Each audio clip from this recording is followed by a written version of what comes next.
Hi. Hi, everybody. Thank you for coming. Thanks for being here. I'm Andrea Grody. I'm Shaina Taub. And we're so thrilled to have you here. We named the night Finish the Right. 3 Suffs songs from This First is an Draft Andrea Cast pun. album. It Andrea was, pun. thank you. Yeah. I'm Full glad you credit to liked Andrea it. for that Thank pun. you so much. Yeah. I'm really excited that we're doing this. This is my dream event. I joined this show in January 2018. You'd already been working on it for about 4 For a bit, years. yeah. And since the time when I joined, we had 9 workshops before the off-Broadway production, and then 2 additional workshops before the Broadway production. So a lot of development happened in that time. We went through all those scores together. And I'm curious, Shaina, how you feel about how you as a writer have changed since the process began.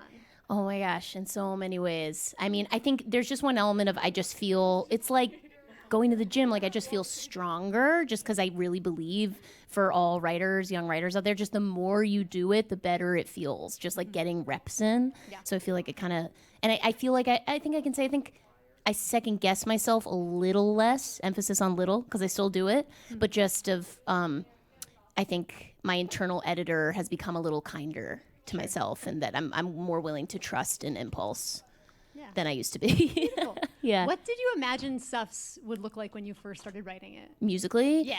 I mean, it was a tough nut to crack on some level because it's set in 1913, and I knew that I didn't necessarily want to do like a genre mashup, like a brilliant example of a genre mashup, like Spring Awakening, like that's, it's 19th century, right? Spring Awakening, 19th century, but with this like early aughts indie rock, and it's that juxtaposition that makes that show cook.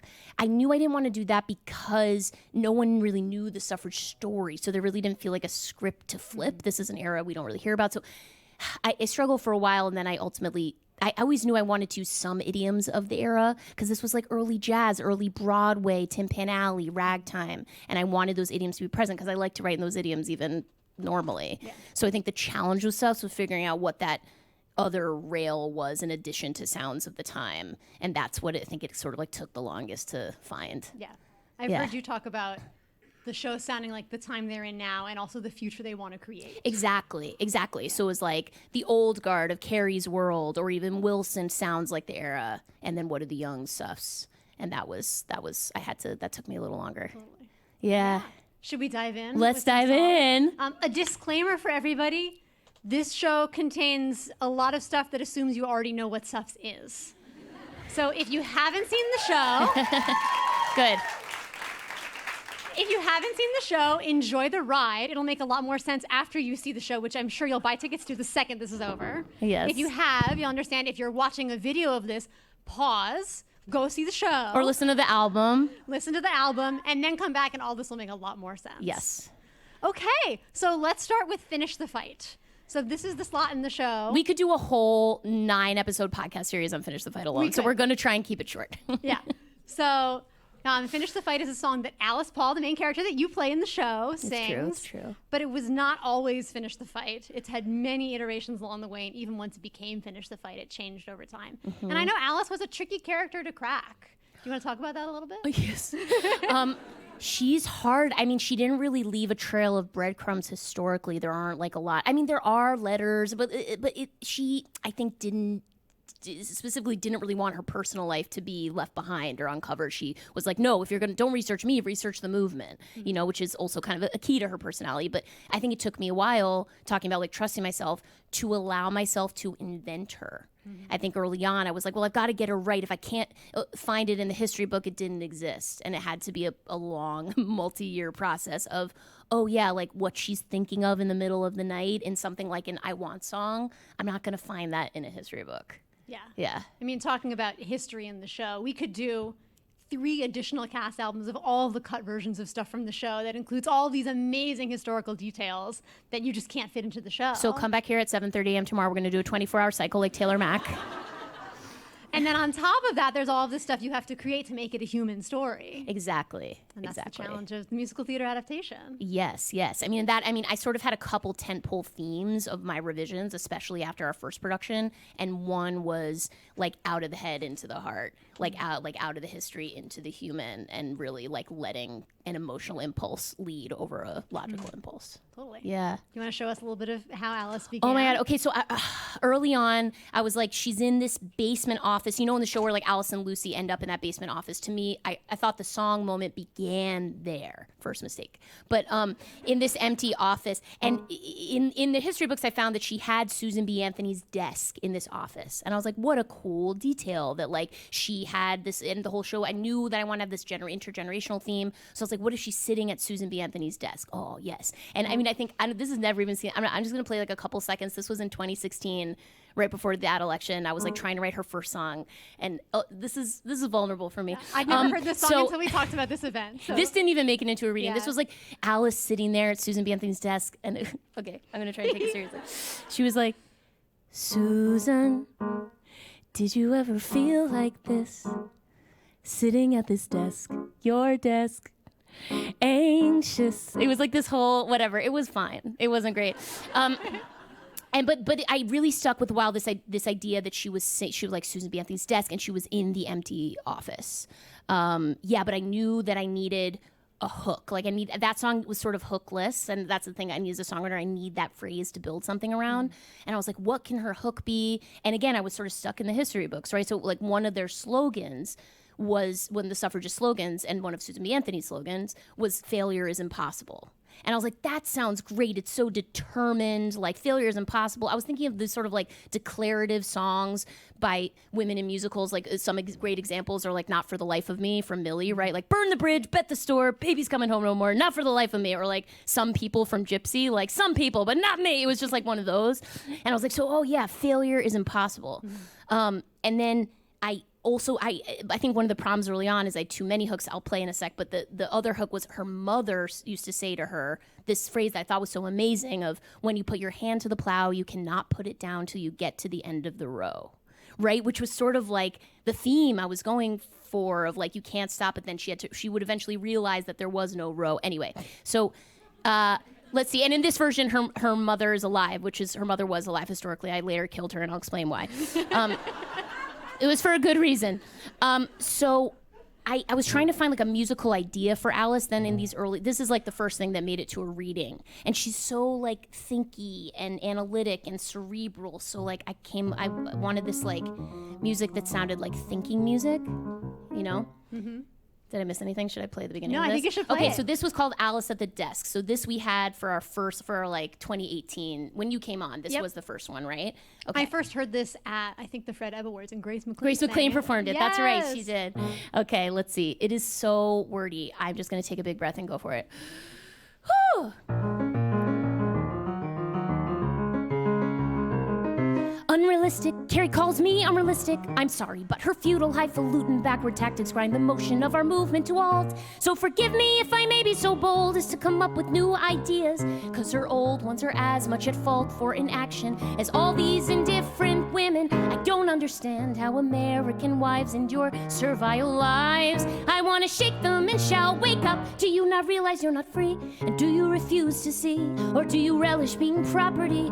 Oh, and my mother treats me like I'm still a little girl. She used to say, when you put your hand to the plow, you can't put it down till you get to the end of the row. But that's not what she didn't know. She gave up long ago. They all think I'm out of line. They think I'm in over my head. They wish I'd go back home instead. I see how they smirk, how they squirm when I speak. Why was I born with a voice this loud, but a mouth the world wants to keep shut? I need them to hear me. So right now, I make my own resolution with no one here to witness but the broken basement window. On this moonless, frigid evening, I hereby testify. So help me God. And here comes the chorus on page 5, my first problem. I won't fail, failure is impossible, cause I won't compromise, I won't succumb to second guessing. I can't fail, failure is impossible, cause all I have to do is carry out what I've created and not allow myself to be intimidated. I will never be at rest, I will never be remiss, I will never be enough until I finish this, until I'm heard. I have my word, I won't fail, failure is impossible. And then more. Paramore. I mean, that's just the first verse and chorus. Thanks. So, a lot of problems here. Where to start? So we did this for a while. Oh God! And I think my revelation after some of the workshop was like, it's such. I'm fighting an uphill battle with this hook because it's such a double negative. It's like all these negative words: failure, impossible, I won't fail, I won't. What about what she will do? So that like felt like this good. Okay, let's shift it to the positive. We want to get on board with this character, and that's when the phrase "finish the fight" came in, which felt right from the start, you know, because I was like, it had that alliteration, it was nice, it was pithy, and like, what's your main character's central question, right? Like, will she do what? Well, and you know, will she finish this fight? Can she be the one to do it? And the answer is yes and no, right? So I was so excited about that. But, and then I got so much of the song, I got such great feedback from my mentors and heroes. And I remember I played this insane song, the whole version of it for Lynn Ahrens, the great Lynn Ahrens. And she was like, it is really hard to have a song in this slot in a show that starts and ends in the same location. And like, if you can find a way to get her from A to B instead of, and so that was the next revelation of like, okay, well, what if she's not in the basement office? What if it begins after her first scene with Carrie and it takes her to the office? So then I was like, all right, finish the fight is the new hook. It's gonna take her to Washington, D.C., but I need new music, right? And I was kind of like, okay, I need some new music. I need a new like hookier setting of this, but I couldn't really let go of this whole like minor world that I was in, and I was like, that still felt right to me on some level. So then this was like early pandemic, right? And I was like, let's finish the fight. And this was, I think this was in our Zoom reading. This was my first setting of Finish the Fight, which as you'll see, it kind of, let's see. Yeah, I'm looking at my notes. Just taking you all back to April 2020. Yeah. We didn't know don't you want to go to that place? Be there. But I was still, I was still attached to the music. I was in this in-between place because I like knew hook, but I couldn't quite take my feet out of the old music. So I like and it was pandemic. So I was like, I'm not even going to play the verse, but the chorus was something like, maybe I'm meant to finish the fight. I think that maybe I'm supposed to finish the fight that began generations before me. The ink is still wet. What if my country needs me, but they just don't know it yet? Finish the fight. Why else would I be born except to finish the fight? Failure is impossible if I hereby testify tonight. Even though I'm terrified, I will finish the fight. I can't even continue. It's really funny as an outside person watching you do this because I know how much has gone on and how horrible all these feel in context, but also all of these hooks are fantastic. Oh, well, this is very nice so and objectively untrue. But so I don't know. It was just like meh. It wasn't quite it. And then I was flailing. It was like 2021, and I was flailing. I had written like a whole separate song that I'm not gonna play, not to like hide it from you, but I literally like don't have sheet music for it anywhere. I was up for really in the final rounds for an animated movie that shall remain nameless that I did not get the job. And so I was like, I took the music I wrote for that and I tried to pigeonhole Finish the Fight into a completely different hook. And I think that one I shared with you guys and with Leigh, and it was just sort of like crickets. And I was like, okay, fine. So then anyway, we got our shit back together and we were going to do this big workshop in the fall of 2021. And what happened then? Okay, now I was like, I tried to go to other places musically and that didn't go well. And so basically it's like I couldn't think of a good new idea. So I was still stuck in this like thinking world and still stuck in this like place of like railing against Carrie, and I'm gonna play the pre-chorus and chorus. Get on the mic, Shaina. From the public theater version to not be the dead horse of the song because we could really be here all day. But writing is rewriting, people. So this version of Finish the Fight had this little pre-chorus going to the chorus that was, 'cause there's this unrest rumbling in my chest I can't ignore that tells me I'll be the one to finish the fight for equality. It might sound a little proud, I know, but I'll be the one to finish the fight. That's what I'm here to do. 'Cause if not me, then who? The ink is still wet. What if my country needs me, but they just don't know it yet? They don't know I'll be the one to finish the fight. All aboard for Washington, D.C., said Grace McLean. Yeah, so we did that in a whole production. Yeah, and she started in New York at a suffrage meeting with Carrie. Yeah. So in some ways similar to what's there now, and then this song took her there. So that felt better. It was like the arc of where it was going, and the hook, I could not let go. So many times I was like, start over, throw it all away, but I could not throw away Finish the Fight. It just felt so right. And so then we did all these other readings where I wrote a ton of new songs after the public. I wrote Let Mother Vote. I wrote The Great American Bitch, all this new stuff. And I wrote a ton of new songs for Alice. Insane, Worth It, Show Them Who You Are. But Finish the Fight, it felt like cursed and plagued. Like no one had a huge issue with this. We had bigger problems, okay? So like, it was kind of like, I was like, we're good with Finish the Fight? Okay, Finish the Fight is fine. And so in that final reading, I think we did in June 2023, I kept this with like some rewrites, and I was acting in the reading. This is where performing in your work can be helpful, because there was this like silent cry of fraud within me, like that I was like, this isn't the right song, but no one's really talking about it. Maybe I can get away with it, but I knew I couldn't because it was killing me. But then I remember with Pete, we were talking about, with Atlantic, releasing, when we found out we were going to Broadway, a 3-song EP that never came to pass. We just released Keep Marching. And we were all in a thread with the creative team about what 3 songs should we do. And it was kind of nice because it was a hard decision. We felt like we had a lot and I remember everyone kind of had their top 10 list. Finish the Fight did not appear on a single person's top 10 list. That is a problem. That was when I knew. I was like, this cannot be. This should be one of our major players. And so I went for some real talk with the legendary Janine Tesori after I invited her to my reading, because I knew she would call me on it. I just knew. And so I met up with her for a drink, and I was like, and she was like, so Finish the Fight. I was like, and just right, she was like, it's a declaration, not a desire. And even though like I gave examples before that, it's not like an invalid choice. There are these kind of like big I Am songs. For Alice, just to get on the ride of this long show, I was like, oh, I think it needs to be more part of your world than some people. And this was the big theme of like, it shouldn't be some assertion of her political views. How can it be this like heart forward thing?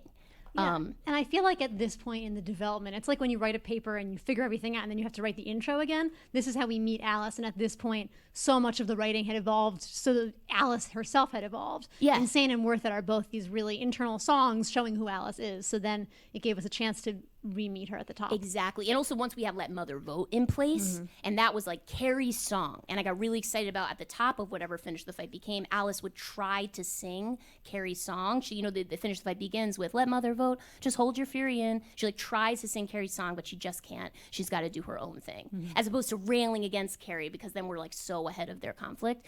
So but I was like, I didn't want that thinking music. I was like, it's so minor. It's just, what if we do that same thing, but we're major? Just like simple things like that. And also like leaving space. So like this, there's just like no space anywhere. And I was like, what if we have that same like agita, but like just more open?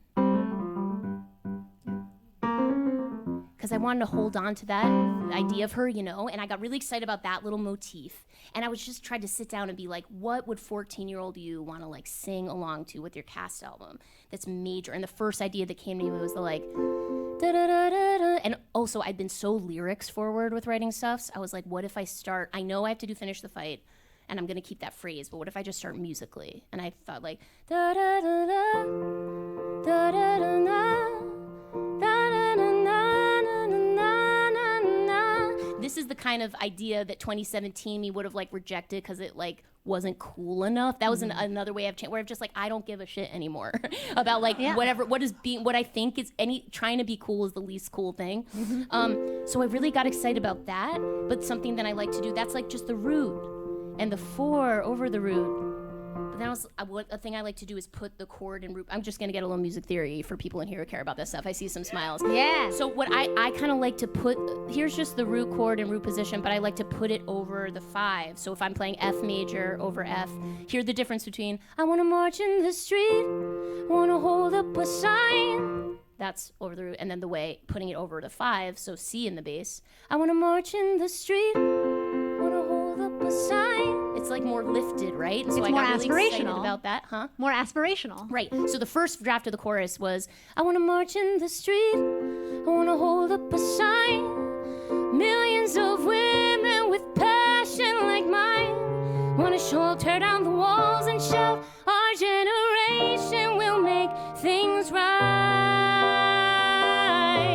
Yes, I want to know how it feels when we finally finish the fight. That was the initial beta version. And another revelation I had was in all the iterations of Finish the Fight, I never put fight on the downbeat.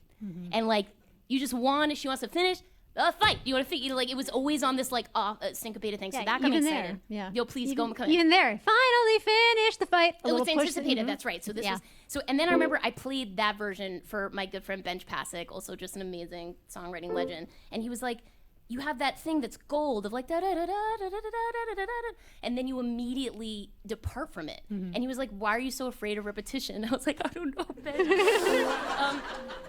Ben. But then, because I think there's a part of me, it's like the lack of trusting and impulse of being like, I have to keep the ear interested. And that is true. Like you do have, it's all about finding the balance between repeating ideas, giving that's why it's called the hook. You know? And so, and then I played with, okay, well, what if I just repeat?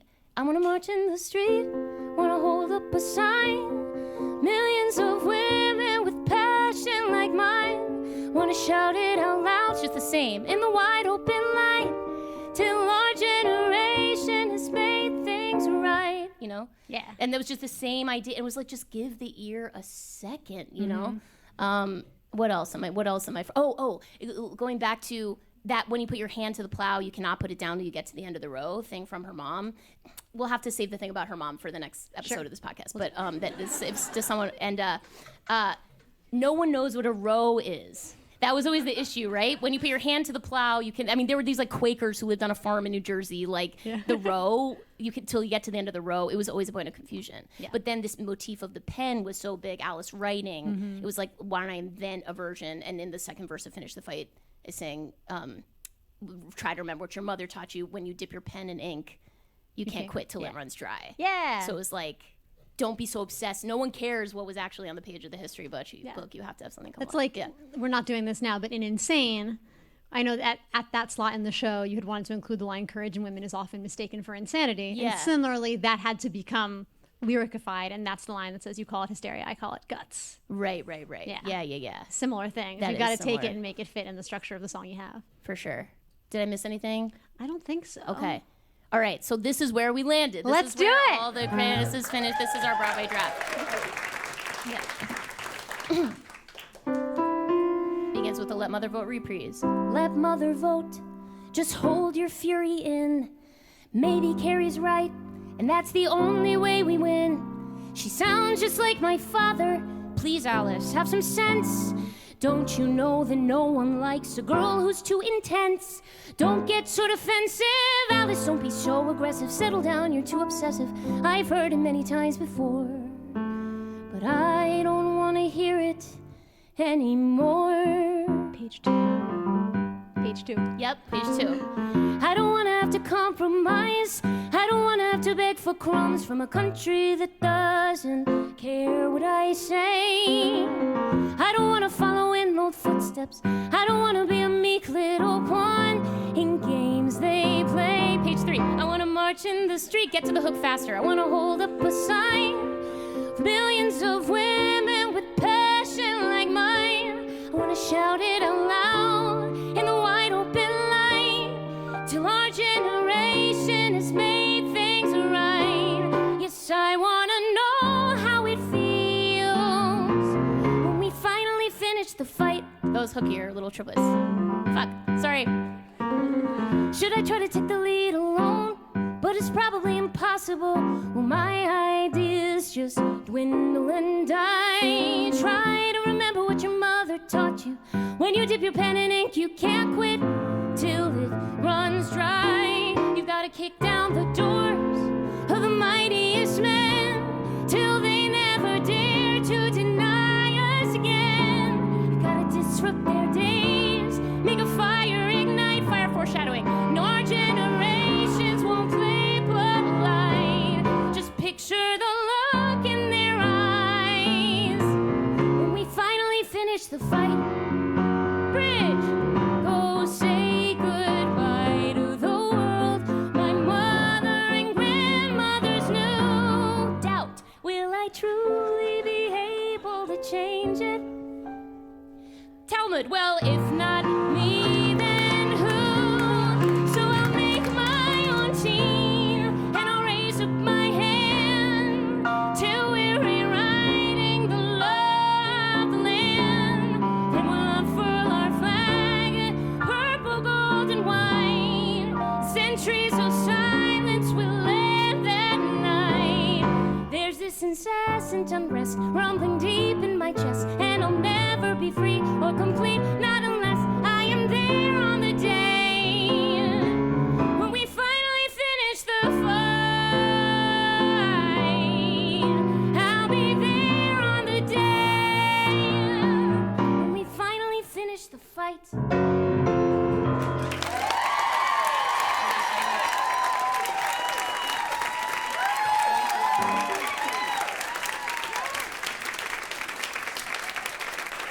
So, for anyone who didn't catch it, there's the incessant unrest that came from an earlier version, and that's where the thinking music shows up. Totally. That's your Easter egg. Totally. I And also also big the doubt, like, of that, because I was like, she's confident. I remember telling Janine, I was like, but she is declaring she's confident. She's like, are you confident? And I was like, sometimes.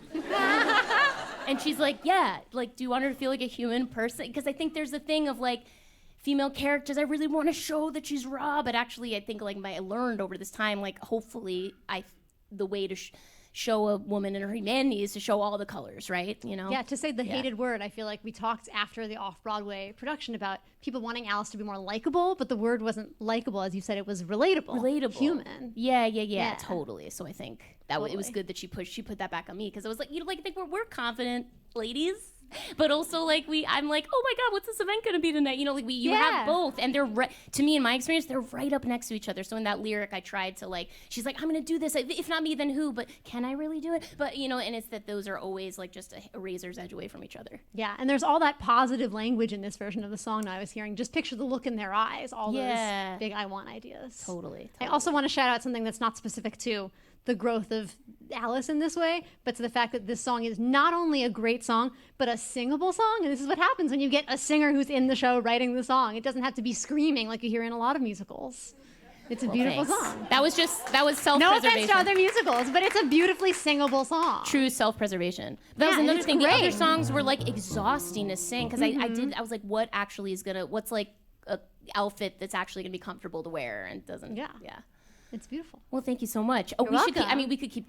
What we now? could. Okay, keep us moving, MC. Well, let's keep going. So we're gonna move on. So you mentioned something I want to come back to, which was you talked about leading instead of from the lyrics from the piano. Yeah. And similarly, I remember you saying after the off-Broadway production that you wanted to return to your songwriting roots with this rewrite, because you've been leading as a playwright. And that takes us into our next section, which is the song that existed before, Show Them Who You Are.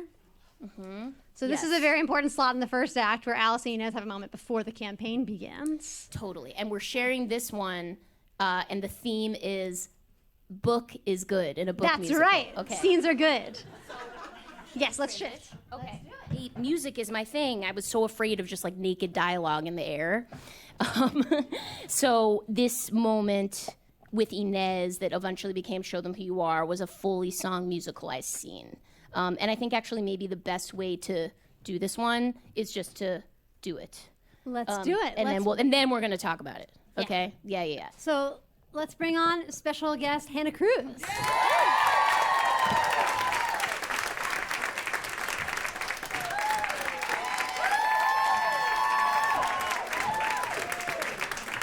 Wait, Hannah, are you wearing your Risen Division pink jumpsuit? Oh my gosh, what a coincidence. We planned it. All right, should we just do it? Sure. Okay. Yeah, this is right before they go on the big campaign, and Inez is going to be the star speaker on the campaign tour. They're leaving the next morning. Inez comes to Alice. Didn't used to be in a train station, used to be in her office. Also good to put scenes in a surprising new location as opposed to the same location over and over, even though that is probably easier and better for money.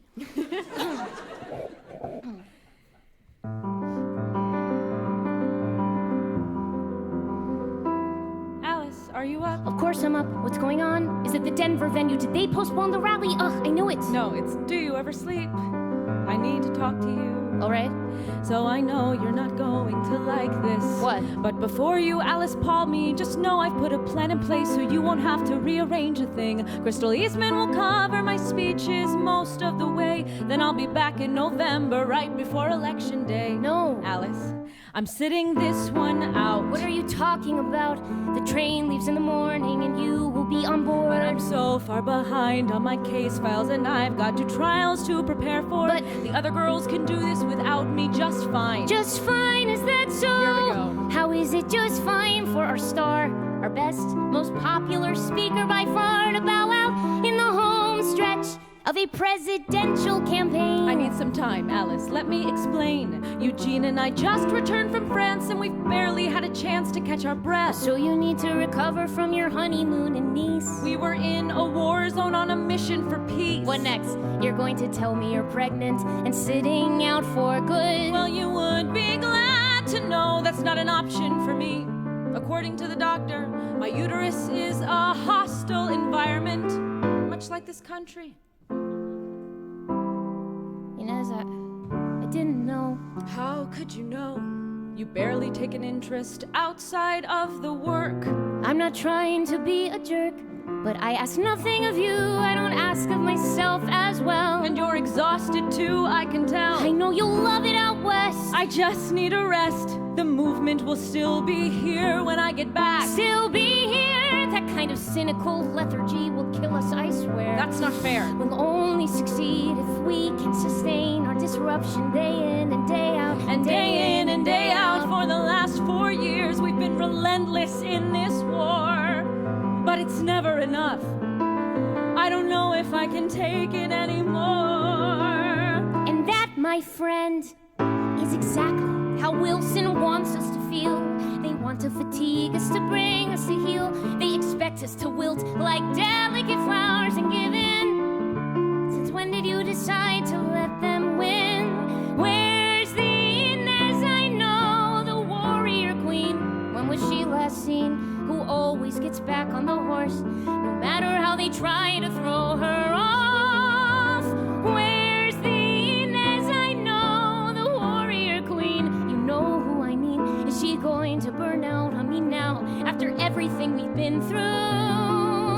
Or is she gonna make them rue the day they ever underestimated me and you? Are you my warrior queen or not? I'm your warrior queen! That's what I thought. After the election, I'm taking a break and that's done. You'll be so fired up from crushing Wilson, you won't want one. Why can't you just be honest with me? You're afraid that we can't crush him. That's what this is about. You're seething with doubt. Doubt is an indulgence women like us must live without. Alice, you don't always have to be the strong one. Yes, I do. And so do you. You'll thank me on Election Day.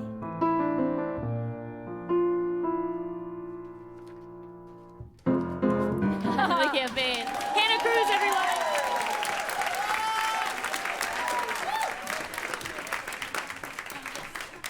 That's yours?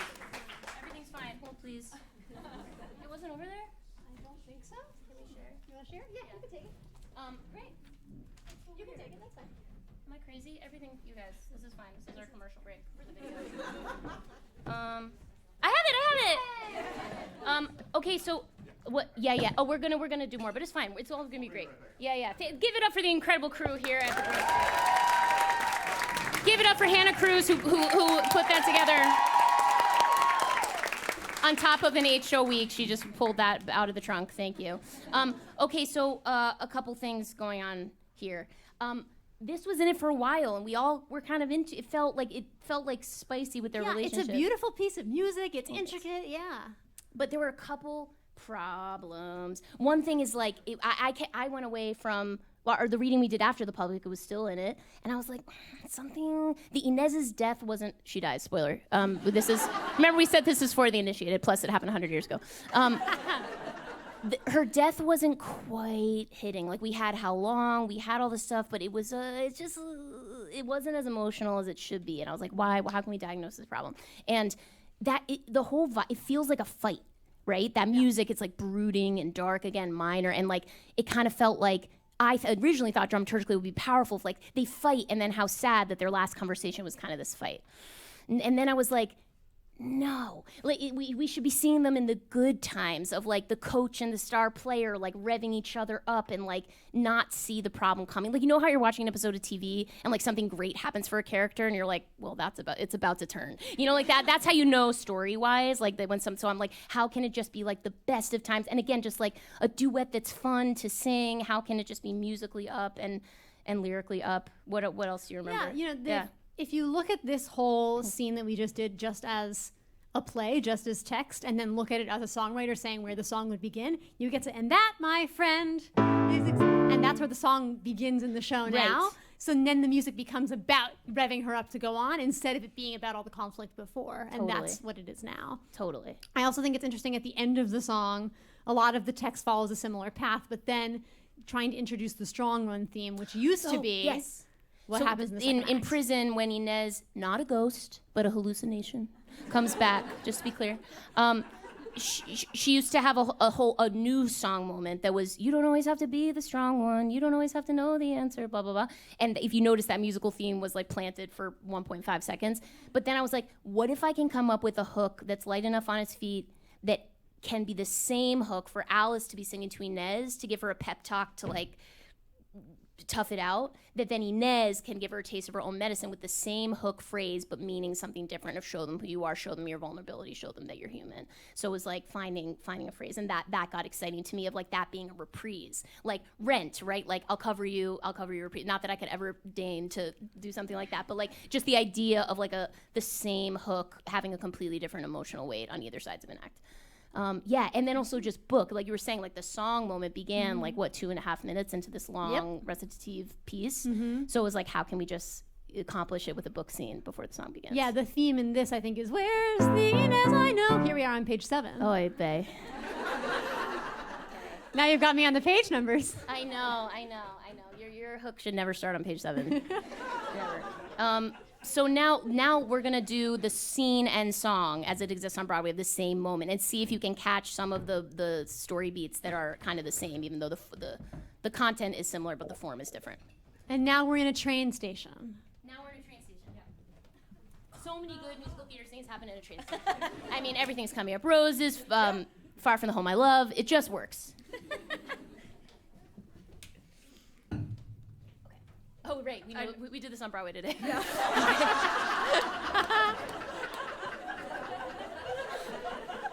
It's amazing how different it feels in our pink jumpsuits. This is for the NYU reconceiving version in like 2086. Like we're in an abandoned warehouse in the apocalypse. We're bald. Okay. Sorry. It's okay.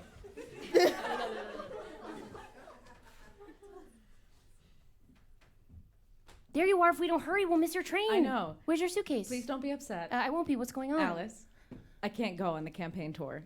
Wait, what? You have me delivering God knows how many speeches, racing all across the country on overnight trains. Bring Eugene. It'll be romantic. I need a break. And it's not just the movement. I've been trying for so long to get pregnant, but it's still not happening. I'm so sorry. It'll happen. I know it. You don't know that. No matter how hard I try to win the vote, to have a family, to feel sane, for even a minute, nothing works. We sacrifice so much, but all these mighty men in all these iron buildings, they never change. Don't you ever question if it's worth it. It has to be. I'm sorry, Alice, but I don't have it in me anymore. I know it's hard. I understand. Of course you're losing heart. We climb uphill for years and still it feels like we're right back at the start. But that's exactly how those crooked kings want us to feel. Too bad for them. They're up against a queen with a spine of steel. You are the bravest person I've ever met. I've never seen anything, don't you yet? So are you gonna let them win? them? Or will you show them who you are? Show them our brazen, unwavering dynamo. Show them who you are. Show them you'll rip on the shreds if they tell you no. You think your nerve is about to give out, but the girl I see glows brighter than any star. So go show them who you are. Show them who you are. Show them who you are. No, I'm not gonna let you Alice Paul me this time. My mind's made up. I'm not going. Okay, that's fine. Go take a rest. Really? Yes. Enjoy a pleasant break. Sit on your butt and then do what exactly? Read a novel? Learn to bake? But when you tell your kids what mama did when things grew dim, don't you wanna say, face the villain down and demolish him? Or maybe you would rather give up your stride. Let everyone think you just stood aside. I guess if that's what you'd prefer. Let's show them who we are. Show them the stubbornest bitches they'll ever see. Huh? Show them who we are. Show them they ought to be frightened of you and me. They'll breathe, They think our nerve is about to give out, but relinquishment's not in our repertoire. so go show them who we are. Damn it. Why are you the only person I can never turn down? You'll thank me when we're toasting your triumph on election night. They think our nerve is about to give out, but instead of backing down, we'll raise the bar. Raise the bar, we'll raise the bar. When we show them who we are, show them who we are. Show them who we are.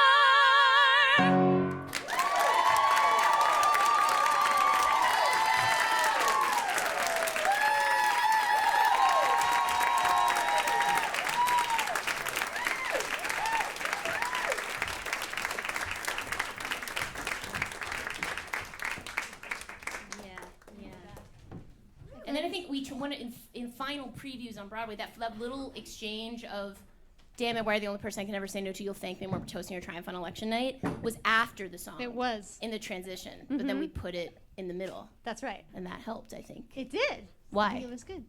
Because it put everything within, I think, the confines of the song, and then we were able to go right into the campaign. Just like send Inez out, like shoot her out of a cannon. Yeah, it's a good lesson, I think, for in a good way. new musical theater In a bad writers way, of just how valuable your real estate is, especially in songs. Like telling people what ideas to focus on. You just got to pick a hook and go with it, and it's got to serve your purpose. Yeah, totally. Yeah. Totally. Okay, how are we doing? We haven't looked at you once. Morgan's keeping our time. We're good? Okay, Yeah. we're good? Okay, I great. think it's time to move on to our last section. Yes. The end of the show. So- Notoriously easy. That's right. This song used to be called Never Over, as in the work is never over, and the work is never over. The challenge with writing any show about things that transition is you can make a lot of jokes about rewriting when you reference the song names. So That's then true. The work is never over became a pun about writing the show. Yes. And like the idea, this was an example I kind of think like everything we've done this evening where like the beat was always the same. It was like I knew wanted to end the show. Let's move this music. Let's do it. Go for it. This is fine. I have a BFA. The idea of like passing the torch to the next generation, and in the song, you know, the younger version of the next generation person comes in, and something that we unlocked was like she would sing a reprise of Finish the Fight, which even existed at the Public in its older version. And then Alice would sort of like realize her mortality, join the ancestors, and then pass the torch to like a girl of the future, which we had at the Public, where like at the end of the finale, and you'll see when we do this first draft of the finale, where like at the end of the song, our two youngest company members would like come forward and sing. Should we play it first and then we'll talk about it? Yeah, let's do it. All right. Shall we bring up some So we're going to bring up some of our amazing members who, in addition to an 8-show week, have come here tonight to sing this for you. Please welcome some of our incredible original cast company members of Suffs.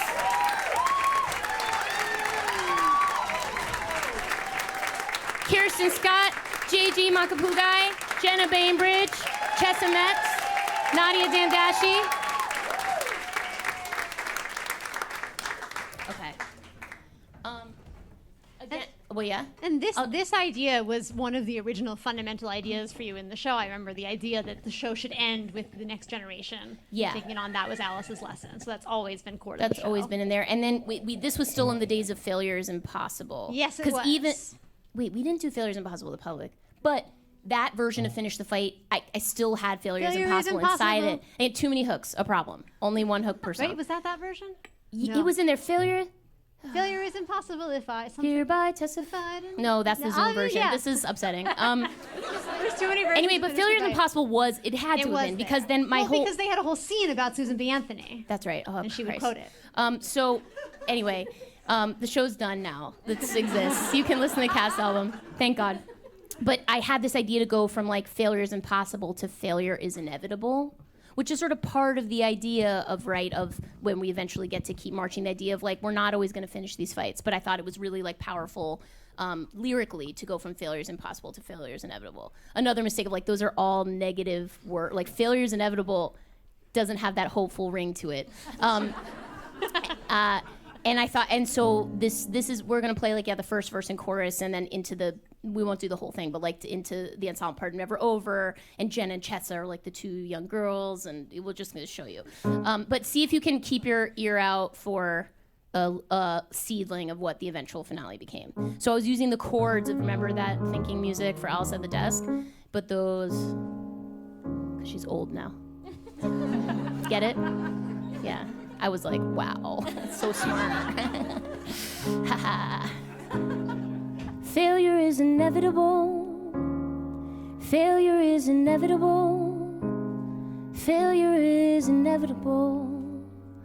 And yet, the ink will always be wet. There is always more to do. Maybe I am not meant to finish, but to continue.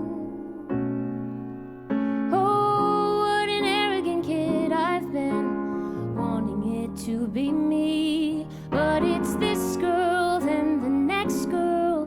That's how it needs to be. Passing it on and on long after I'm gone. How could I not see? No one's generation can do it on their own. The work is never over, so it can't be done alone.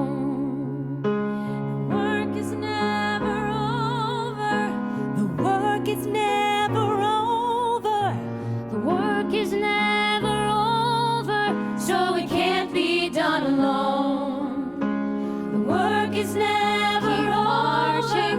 The work is never over. The work is never over, so it can't be done alone. It's time to move it forward. The future is still unknown.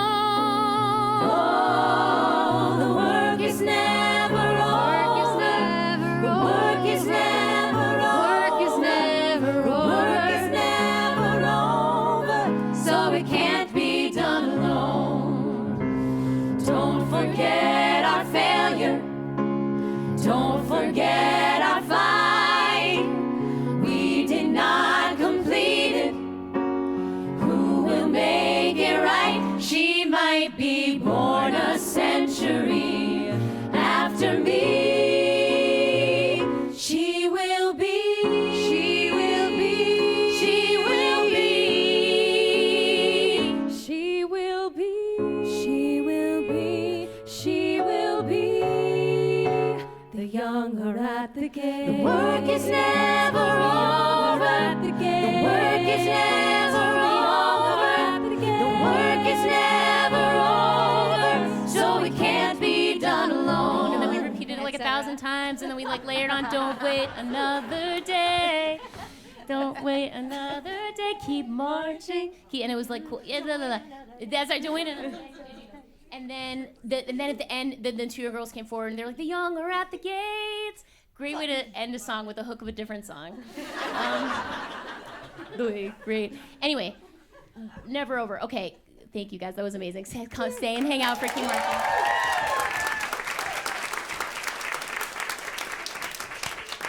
So yeah, so we had this for a while, and like our focus for so long was like the opening. That there were like so many fish to fry, and I think even in our second to last workshop, we still had this. And then I remember after that, in like the postmortems, our amazing producers Jill and Rachel and our director Leigh, they were kind of like, yes, applaud them. They were like the finale. They like raised some doubt about the finale. And I think I was like, but the finale's great. Like, I was like, you're wrong. Even though in my heart, I was like, no, they're right. And but because I think what immediately rang true about their hesitation about the finale, because I think we were finally, like the opening was in place and they were looking at the end. And the thing that immediately hit me was like, which was sort of a theme of my overall rewrites, in addition to like out of the head, into the heart, in addition to like book scenes are not scary things. And then start with a musical impulse. And that music, which I thought, we're in the 1970s, it's this like little epilogue. So I was like, we can finally have backbeat. We're here, da, da, da, da, da, da. I was like, we're here in Carole King. We're like hanging out. But it's so laid back and it feels nice. I was kind of like, I loved, if you know my other songs, like I love to like just sit in a backbeat all day long, right? But it wasn't, how do you want to have people leave feeling, and it wants to like drive forward. And so I was like, okay, the music is wrong. And then the lyrics, again, it was like the same issue as Failure is Impossible, like all these negatives. The work is never over. It can't be done alone. It's a negative. Failure is inevitable. Jesus. How do I always wanted to end the show like with a sense of hope, but like hard-won hope, like not superficial hope, but something that felt earned, but also didn't feel like sunshine and rainbows, because as we all know, it's not. And it was sort of like, what is the hook? What is the hook? And to kind of realize Keep Marching had always been in the show. And at one point, it had been Ida, Mary, and Phyllis's theme. But then as the writing was evolving for Ida, Mary, and Phyllis, and we got excited about bringing in, this was an example, because none of these rules are absolute. Where before I was like, the answer's never in the history books. Sometimes it is, because, and so lifting as we climb, onward and upward we go, are the actual words of Mary Church Terrell, and I'll take every opportunity I can to credit her. And that actually felt like more potent dramaturgically, more specific, and everything for Ida, Mary, and Phyllis than just having their hook be Keep Marching all of a sudden felt trite. And so I was like, okay, Keep Marching's up for grabs. But then I was like, it's kind of like I did with Show Them Who You Are. Remember the first time I had the idea for Show Them Who You Are, I was like, it's too simple. And kind of like Benj being like, why are you afraid of repetition? I feel like a lot of people were asking, like, why are you afraid of simplicity? Like, simplicity is good. Simplicity is not a dirty word. And it was like, Keep Marching. That's exactly what we mean to say. Yeah. Absolutely. Oh, I had a thought. Yeah. Sorry, I've been going. Yeah. What did I miss? I don't know. Someone say something else. I'll come back to it. Oh, I remember. Okay. So, and then also the idea of like ending. Oh, wait, did you remember? Yes. Oh, say your thought. I'll remember. I have a finger up. I'll remember. This is my little string around my finger. Okay, don't forget. I won't. Okay. So, and that was the other thing of like ending with the girls from the future. I wanted to keep that idea, but then we kind of realized the opening number, Let Mother Vote, you know how that first line of the show with Jen Clella goes, welcome gentlemen? That I think was such an exciting discovery in previews. I think it was our second preview added that. Because it was like, oh, the audience is the men. And immediately what we get to laugh every night, which was what I hope that means, is people are like, oh, I get it, we're the men.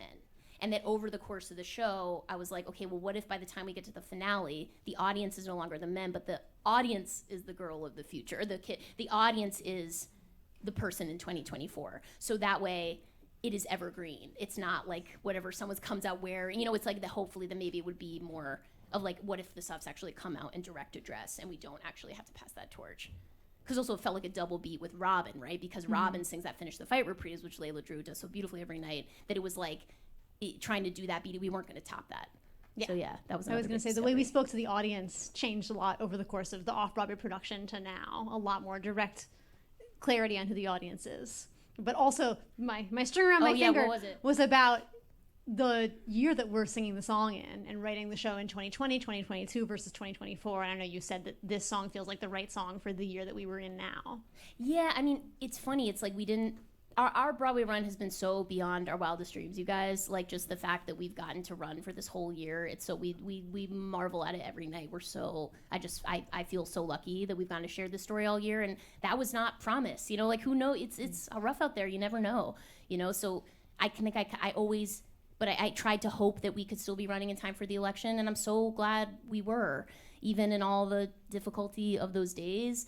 It was when I was writing the song, I was like, if we should be so lucky to be running, even if just a couple months before, or like how can we address the audience in a way that will hopefully be a container for whatever happens, and also I was always conscious with Suffs of trying never both to be aware of the moment is being performed in now in 2024, and I hope for like the high school doing it on the moon in 2094, like that it could be something. And the reach of the song is so huge already. It comes up everywhere. My friend sent me a message from a political organization like 2 weeks after the election that quoted Suffs twice, quoted this song in their email, not because they know anybody in the show, just because Keep Marching speaks to what we're all doing right now, and that's what the show is about. It's always relevant for anyone who's fighting for anything. Thanks, I hope so. You're welcome. And I had to let go of ending the show with Younger at the Gates. I was always like, I remember at one point I was like, let's call the show Younger at the Gates, and it was like, We talked about that. Yeah, we did talk about it. I think it's for the best. So long. But And Younger at the Gates was the first song you wrote, right? Yes. Yeah. And it was like when you're thinking as a composer, like some musicals like have a brand new song in the finale slot, some have reprises. But I think since we had the Finish the Fight reprise, like we weren't going to top that as a reprise. So I was like, let's just have a brand new idea for the finale. Totally. That was another, like, just being okay with not bringing back any old themes. Yeah. Totally. Anything else? I think we should sing it. Okay, we're going to sing Keep Marching. Here we go.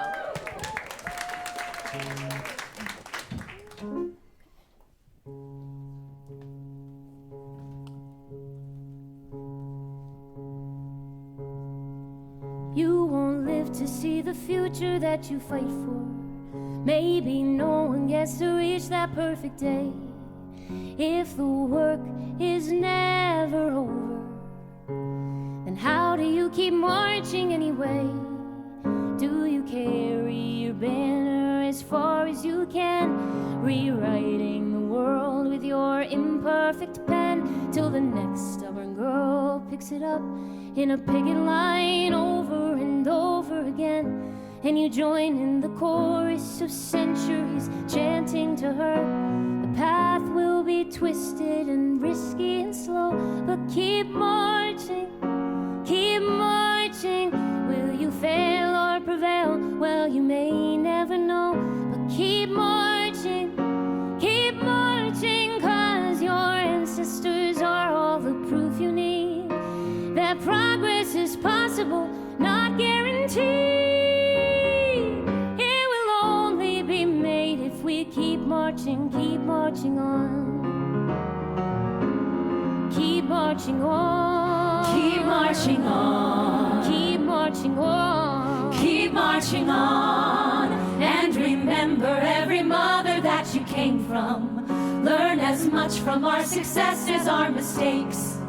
Don't forget you're merely one of many others on the journey every generation makes. We did not end injustice, and neither will you. But still we made strides, so we know you can too. Make peace with our incomplete power and use it for good, 'cause there's so much to do. The gains will feel small and the loss is too large. Keep marching. Keep marching. You'll rarely agree with whoever's in charge. Keep marching. Keep marching, 'cause your ancestors are all the proof you need that progress is possible, not guaranteed. It will only be made if we keep marching on. Keep marching on. Keep marching on.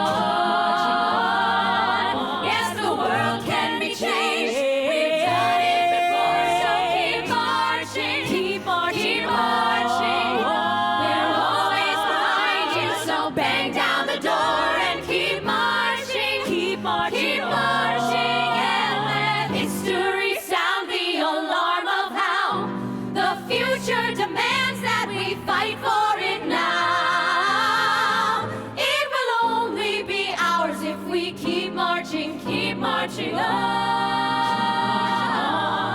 Come on, keep marching, marching. marching, marching. Come on, keep marching, marching, marching. Come on, keep marching, marching, marching. Come on, keep marching, marching, marching. Come on, keep marching, marching, marching. Keep marching on.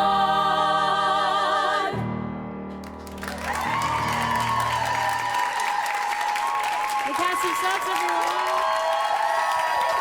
Thank you so much.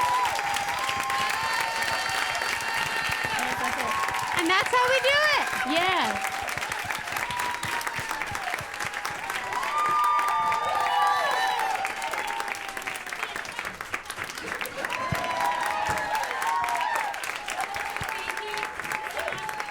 Yeah. Thank you so much to our amazing producers and Morgan Stewart especially for helping us produce this. Thank you so and much. thank you so much to the Grammy Museum for having us and for celebrating events like these. Thank you so much to Atlantic Records. We're so, so grateful. Thank you all for coming out on this rainy night to talk about process.